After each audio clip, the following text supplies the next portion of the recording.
দেখতেছেন মাঝের মধ্যে একটা তাবু, মাঠের মধ্যে তাবু দেখা তিনি দেখতেছেন একজন লোক তাবুর সামনে দাঁড়িয়ে আছেন, আর তাবুর ভিতরে একজন লোক বসে আছেন। তিনি চিল্লাতেছেন আর ডাক দিয়ে বলতেছেন, ভাইয়ারা কই তোমরা কে আছো?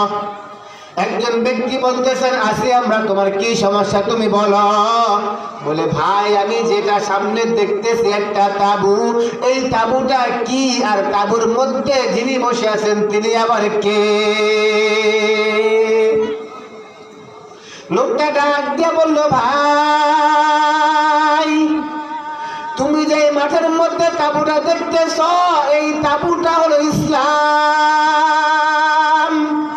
আর তাবুর মধ্যে তুমি যাকে দেখতেছ তিনি আর কেউ নয়, তিনি হলেন আল্লাহর হাবিব মুহাম্মদুর রাসূলুল্লাহ। এরে ভাই বুঝলাম এটা হলো তাবু, তাবু হলো ইসলাম, তাবুর মধ্যে যিনি বসা তিনি হলেন আল্লাহর হাবিব মুহাম্মদুর রাসূলুল্লাহ। তুমি কে? তুমি কেন এখানে দাঁড়িয়ে আছো? বলে, ভাই আমি হলাম তার আদরের সাহাবী হযরত আবু বকর।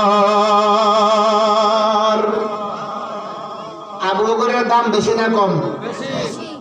আমার মতো, হ্যাঁ, পৃথিবীর কোন মানুষের মতো। আবু বকরের দাম আকাশ চুম্বি। परवाना के लिए शम्अ है, बुलबुल के लिए फूल है, परवाना के लिए शम्अ है, बुलबुल के लिए फूल है, सिद्दीक अकबर के लिए खुदा का रसूल है। परवाना के लिए शम्अ बस, बुलबुल के लिए फूल बस, सिद्दीक अकबर के लिए खुदा का रसूल बस। হ্যাঁ, সিদ্দিকিয়তের মর্যাদা এমনিতে পায় না, কাজ করছেন সিদ্দিকের জন্য সত্যবাদী উপাধি পেয়েছেন, ঠিক কি না?